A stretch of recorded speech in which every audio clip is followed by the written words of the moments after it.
we catch fish, it's sustainable, it's ethically harvested, there's rules and regulations around it, and people feed their family, and I'm quite proud of that. I think it's a very worthwhile occupation.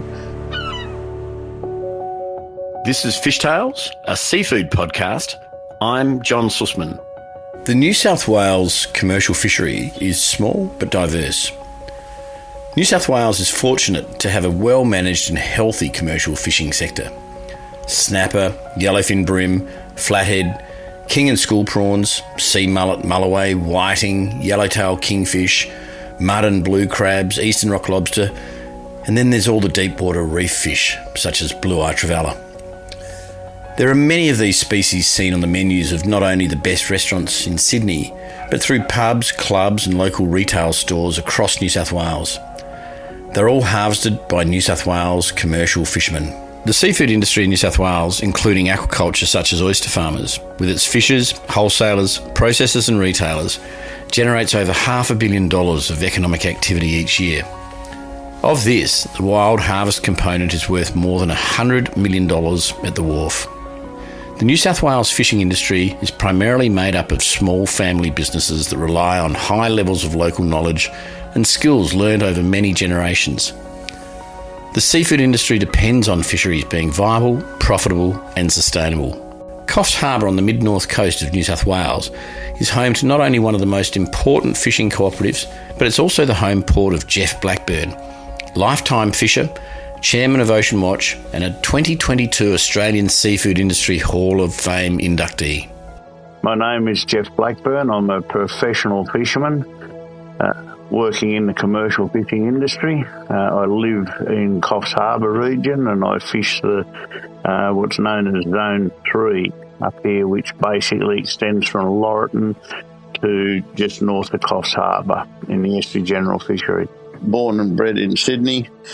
Lived on the Port Hacking River back before there was much out there, halfway up towards the Royal National Park. I used to hang around down the Cronulla area, and I used to ride a horse and around the place down there, and at times found myself out near the Fisheries Research Centre, where that's situated at the mouth of the Port Hacking River, and I often saw one boat coming in. There was a lot of seagulls flying around him. The man was obviously cleaning his leather jacket catch or gill and gut in his snapper, and it was just one of those nice days, a bit like today, and it looked pretty good. And I thought that'd be a good thing to do, and forgot all about it until one day I spoke to a bloke, and he was actually a professional fisherman.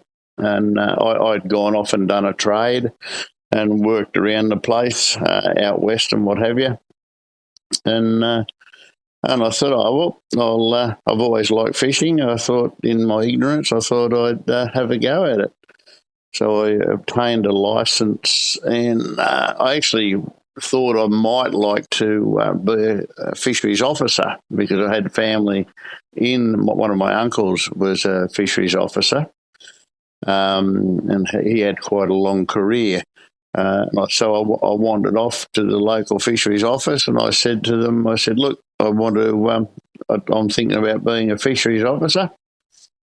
And I struck one of those people that you do in life, and he asked me my education level, and I told him, and he said, no, you haven't attained a high enough education standard. We won't accept you. And I said, fair enough. Well, how much did it cost to be a professional fisherman? And it was $2 for a licence. So I gave him $2 and walked out with a licence. And that's how it started. Getting into fishing can take many paths. Not many of them are on the back of a horse. Geoff's entry into the world of professional fishing is unique as the man himself. Now, when I got my licence, and that was on the Georges River, that was the office that I went and saw. I knew nothing about professional fishing at all. Like a lot of people, I was a very keen recreational fisherman, thought I knew what I was doing and all the rest of it. There was no commercial fishing in the Port Hacking itself as a river.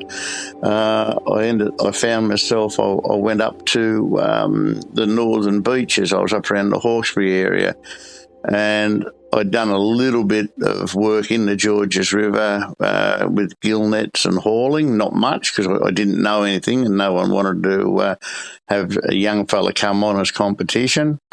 And I started on a boat called the Echo Star, which was a fish trawler back in, I started 77, so that would have been the late 70s. And I worked on that for a while, and they worked me hard and did the decent thing and didn't pay me much.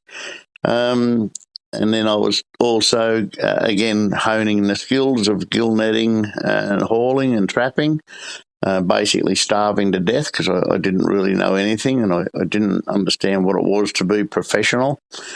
So it was fairly hard learning how to make gear and watching and, just a lot of hard work. Fish prices, I can remember mullet used to be, 30 cents would have been a gift.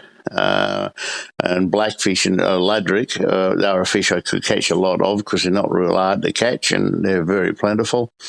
And I always thought, blackfish were 18 cents. And I remember thinking to myself, if I could get $1 a kilo for these fish, I could survive and make a living. And so I just kept hard at it because I was pretty bloody minded and I enjoyed the life.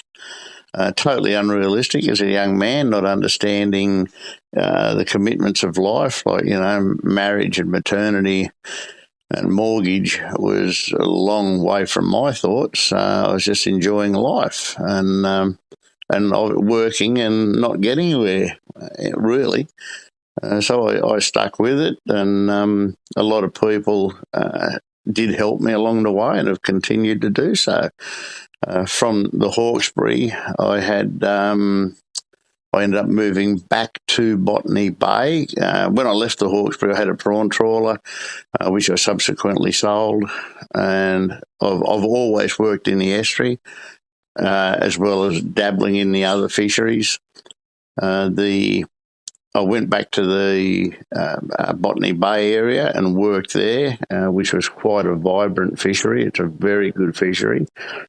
No longer being a wreck haven, but the fish it's an area where fish travel through all the time. The fish just don't sit in one spot, so they come in and out with the seasons. Enjoyed a very good lifestyle and catch rate down there.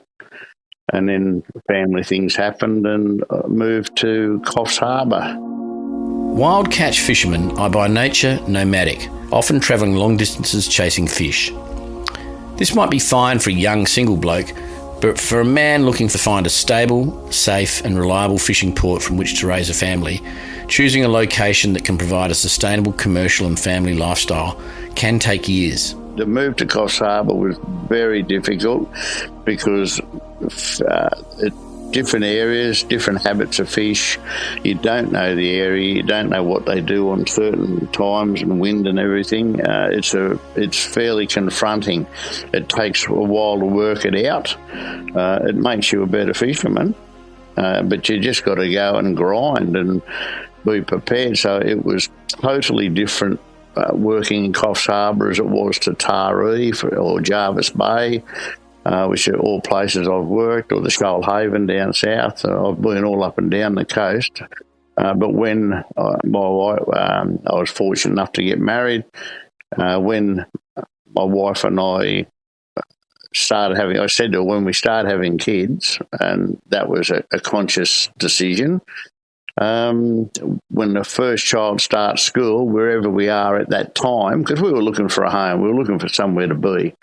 I said, when that child starts school, wherever we are, we'll stay there. And it just happened to be that we were in Coffs Harbour when my eldest child started school.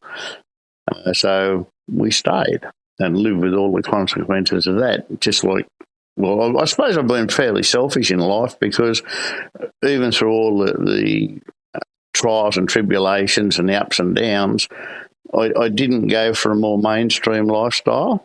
I wanted to be a fisherman. It's what I was. And therefore, I basically, my family then had to put up with the financial consequences of those decisions. In early days, it was fairly hard. Where a community or a group of communities have an exclusive access to a fish resource, it's important that the fishermen can coordinate and collaborate on their efforts. In New South Wales in the early 1900s, the concept of forming fishermen's cooperatives to assist in coordination proved to be the turning point for the fishing industry.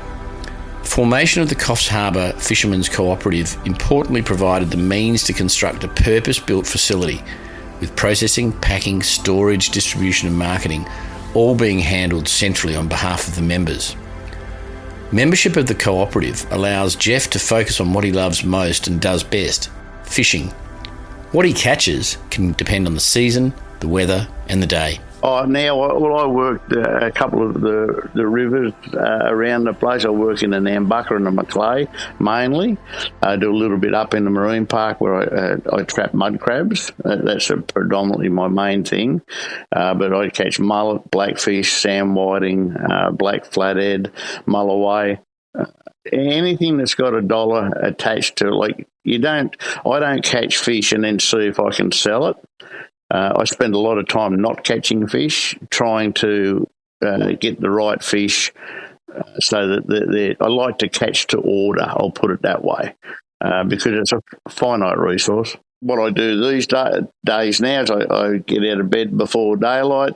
As soon as it's cracking daylight, I try to do a little bit of work on my gear, or I go straight down. If I'm trapping's a full-time job because you service your traps, you go down and move them or put, rebait them, make sure they're all right, all the rest of it.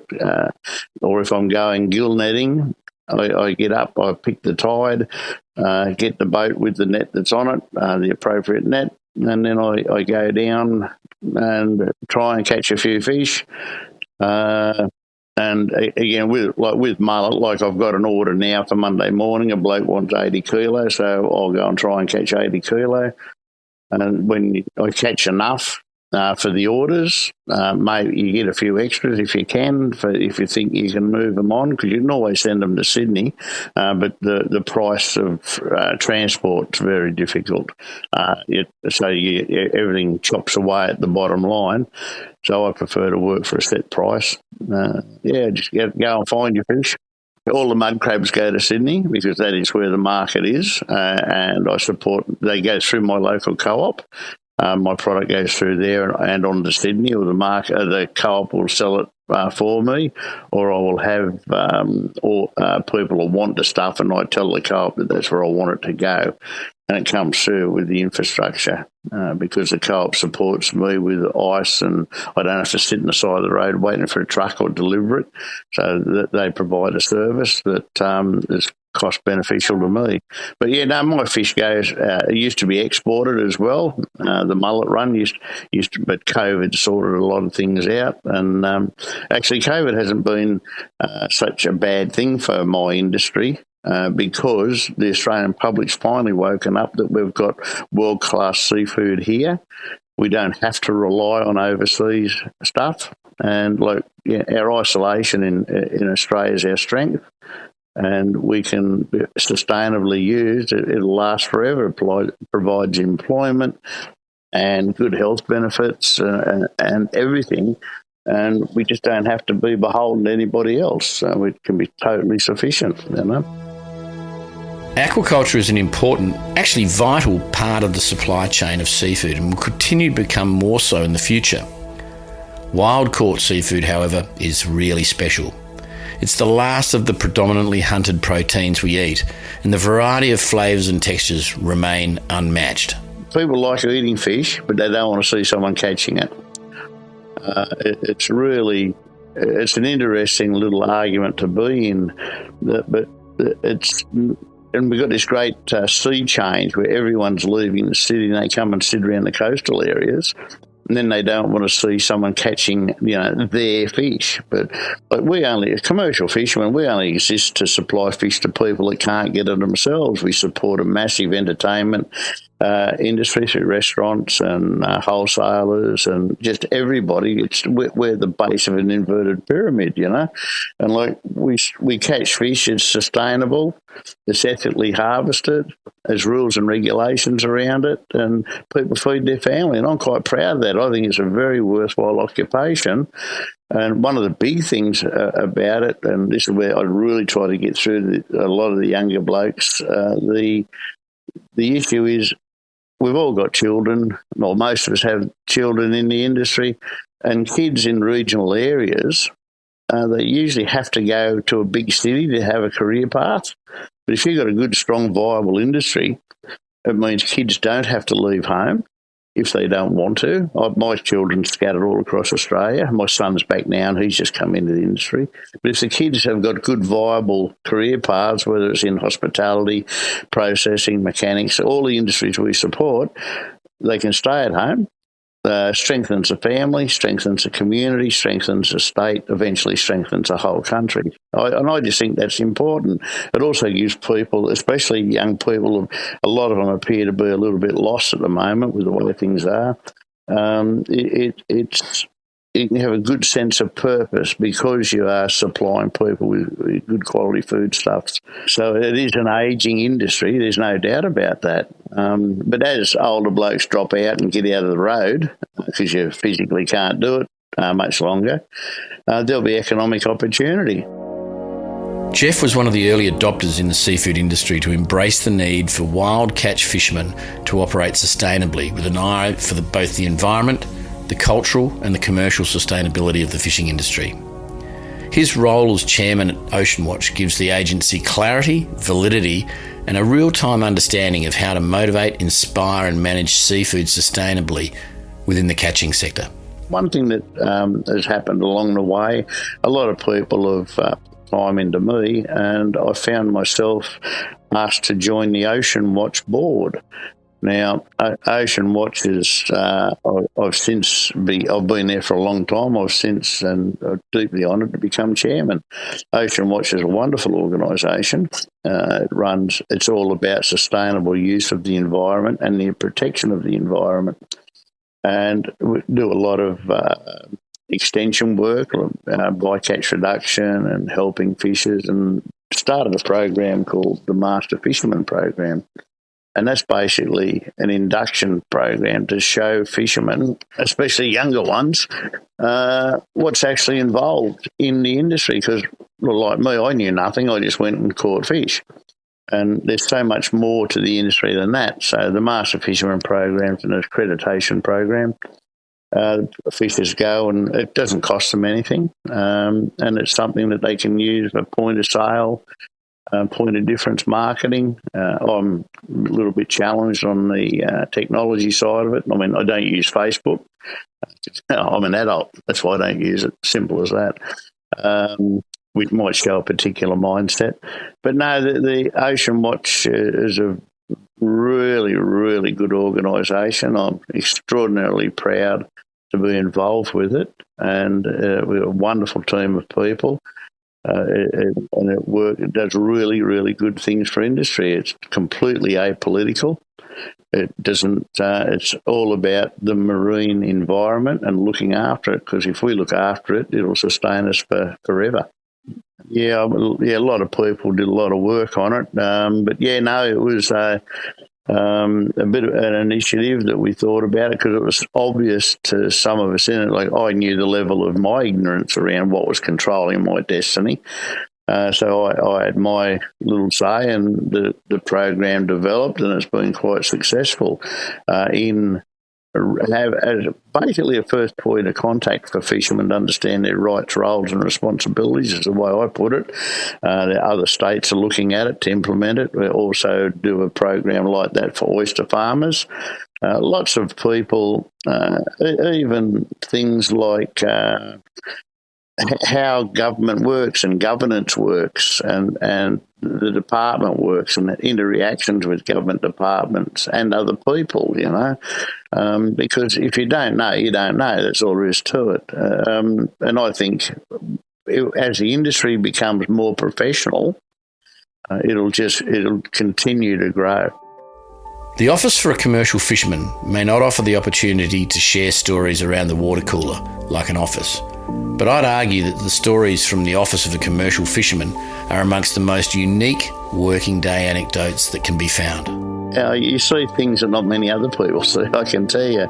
Not so much anymore, but when I was working at sea, we got caught out in a fairly bad lightning storm, and I've seen lightning bounce off the waves and ricochet across like snooker balls. That was a fairly interesting day. Recently, we were pushing a bit hard in the river to go and make a pay. And the bloke that works with me, he was in the boat, we're towing along, and I said, come on, we'll go and do another shot. And he said, no, I want to go home. I said, no, come on, we'll do another shot. So I was thinking to myself, this is all right. So I just keep going. I didn't go to the boat ramp, and I turned around, and he was gone. He stepped out, because we only work in shallow water in the river. He stepped out of the boat and walked ashore and walked home. He truly voted with his feet. Things. There's lots of funny things that happen. We often get people come and want to have a look. I'll show anybody, because people got a lot of misconceptions. It's a great lifestyle. You see lots of different types of fish. A lot of people. That to me, that's the big thing is sharing it. But the trouble is, if you share it, then you can create your own opposition. Lots of people don't understand. Despite the multitude of challenges that the small, independent commercial fisherman faces, it's the likes of Geoff that offer hope for the future, with his undying sense of optimism and never-rest commitment to improvement. Oh, look, I'm very positive about the industry. I cannot believe. There's lots of things that there's a fair bit of angst about in the reform process. It's the biggest thing that's ever been done anywhere, and there's been a lot of disaffected people for a lot of different reasons. I seriously cannot believe how good an industry this is going. I mean, the sky's not the limit anymore. There's been changes that have made it possible for people to be reactive and change their businesses. We're still grappling with self-determination, but the market's there, the population know and want and love our seafood. It's really, I'm very, very positive. The greatest regret I got is I'm too old. Like I said, I started catching fish, and I had hungry eyes looking at me across the table, and I was raising them on 50 cents a kilo. The price now can be anything up to $5-6 a kilo for those same staple fish. But expenses have gone. Expenses have not kept up. The prices haven't kept up with like fuel and energy. But that's, just because you can catch something and produce it doesn't mean you've got the right to sell it profitably. That's what business is. So the younger ones will figure out their business models. But I think now they've gone a long way to getting the tools to adjust. It's been a very difficult road, but I like to look at what we've got, not what we missed out on. And I think if people can remain engaged, put forward good, solid arguments, be reasonable, and just engage. You just got to engage. You don't have to have the same opinion as everybody else. Just engage, put your point of view across, and see where it falls. That's probably the biggest thing for me to help somebody along their way and see where they go. Because nobody said to me when I was 16, 18, 20, where do you want to be in 5 years? And I think that's one of the greatest things our industry can do is support people to get to where they want to be. Because when you're younger, John, you don't know where you want to go and what you want to do. Life tends to happen to us. And I just think it's a really good community full of a lot of really good, passionate people who take a lot of pride in providing food for people to feed their families and themselves, So, and I just think I'm really passionate about it, and the environment. I don't like living in a sewer or a tip. I'm pretty certain fish, animals, everything the same. It's not rocket science, but unfortunately we treat the environment as though somebody else lives here and needs it. Like all fishermen, often it's the thrill of the hunt and the independence that drives them. Whilst these concepts are his underlying passion for his business, Geoff's love of nurturing and building the fishing industry for the future is to be respected. I think it's the freedom. I think it's a great escape because realistically, when you're on your boat, I've just drifted under a tree here now just to talk out of the sun because it's while I'm here, I'm not worried about the dog. I'm not worried about my missus, my kids. I'm not worried about the neighbours. I don't have to mow a lawn. I honestly think it's a complete abrogation of all social responsibilities. It's a guy thing. And I think, yeah, as I alluded to earlier, I think I've possibly been selfish in remaining fishing, but through a lot of hard work and a lot of good luck and a lot of people helped me, I've managed to go through this far. I was thinking about it the other day when I was pulling a trap, and I thought, because I was hurting on the wrong side of 65, and I thought, why? Then I looked around. It's just, I think it's a very good, real existence that provides people with opportunity, and I think that's the greatest thing. Because I know I couldn't have, in a 9-to-5 job, I couldn't have been able to help and my family come through. And I know that the industry provides a place for people that don't fit the social model, if I could put it that way, because it's a very good place. Immigration, it's played a big part in the development of our country, because when immigrants come to this country, normally they go fruit and veg, or they work or they went fishing, and it provides opportunity. I think that's a great strength. I think we so need the commercial fishing industry. But I think it's a great industry. I just see it going further and further and further.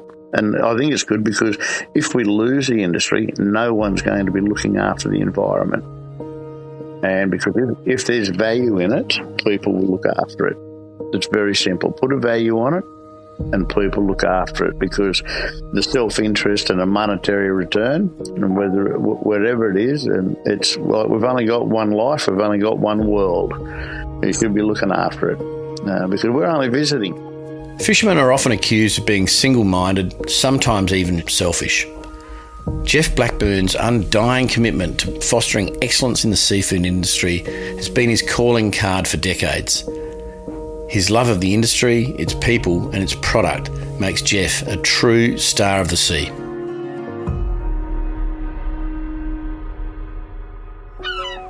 This is Fishtales, a seafood podcast. A Deep in the Weeds production. I'm John Susman. Follow us on Instagram at Fishtales Seafood Podcast, or email us at fishtalespodcast@deepintheweeds.com.au.